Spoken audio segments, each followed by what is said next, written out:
जय जगन्नाथ भाई माने मु आज आपण मान सहित आरंभ करने को जाऊँगी स्पोकन इंग्लिश।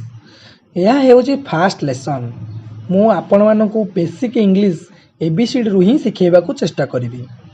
इंग्लिश शिखेबाई केते भी ग्रामर पढ़ले बा केते भी टेन्स पढ़ले तथापि आम शिखिपारू ना। आम पाखे वोकाबुलारी वर्ड हजारटी अच्छी किंतु ताकू आमे केमिति यूज करिबा।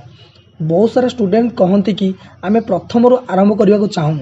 प्रथमे टेन्स पढ़े तापर सब ग्रामर शिखिकी तापर कहवाई आरंभ करेंगे। कहीं जदि आपड़ कहवाक चाहूँगी ताहले आपड़ ठीक कहे, भूल कही मजाकर शिकार होगा चाहूना। किंतु सांग माने किसी बेसिक इंग्लिश लैंग्वेज शिखा पड़ो जहाँफल आम इंग्लिश को बुझीपर एवं कहीपर।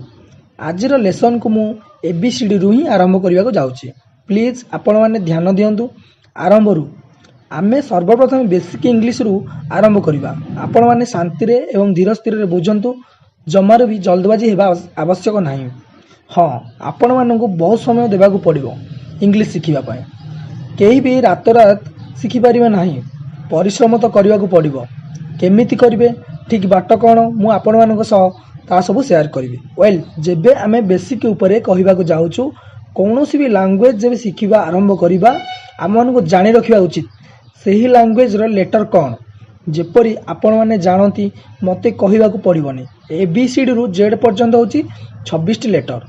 छोट पिला टू बड़ पर्यंत यह समस्त जानते। एथिपाई आमको टाइम इन्वेस्टमेंट करिवार नाही। नेक्स्ट जेबे आमे कहि थाउ अल्फाबेट्स ऊपर, यह होची हमर सब अल्फाबेट्स एबीसीडी आमर सब लेटर। या 26 मन पकेबा दरकार नाही। गोटे थर देखंतु एबे एबीसीडी कौन आपन जना अछि। गुड। सेकेंड एबीसीडी को आमे दुई भाग विभक्त करिछु, गोटे कॉन्सोनेंट्स आ गोटे भावेल्स। बर्तमान ये जो भावेल्स जरूरी अटे इंग्लिश लैंग्वेज रे। जदि आपण इंग्लिश शिखा को चाहूँगी यह हूँ आपन प्रथम सीढ़ी।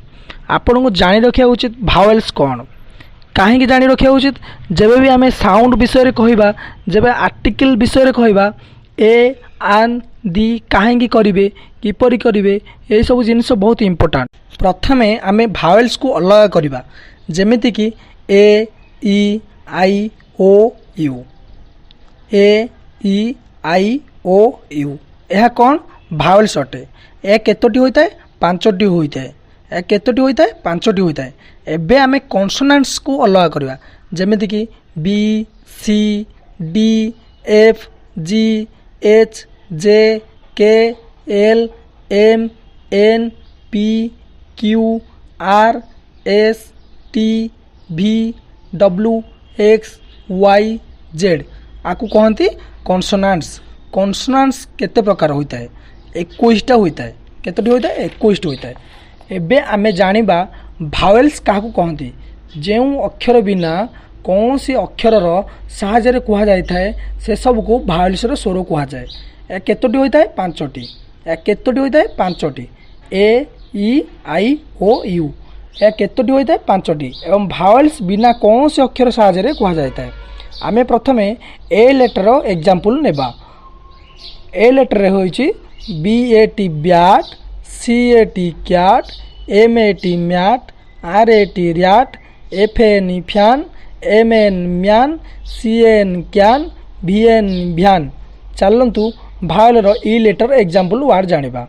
Are E D red, B E D bed, W T wet, S C T set, M N men, T N ten, D N den, P N pen. चलतु vowel I letter example word जानिबा।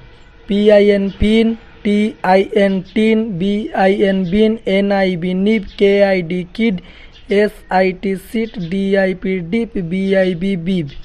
Vowel O letter example word C O T cot, H O T hot, D O T dot, M O B mob. एबे U letter vowel example जानिबा। M U G mug, T U B tub, P U B pub, R U B rub. I hope मु आशा करुच्ची आपण मानकु भिडियोटी पसंद आसीथिबो। जदि आपण को पसंद आसुची ताहले लाइक एवं सब्सक्राइब करने को जमार भी भूलंतुनी एवं कमेंट करने को भूलंतु नहीं।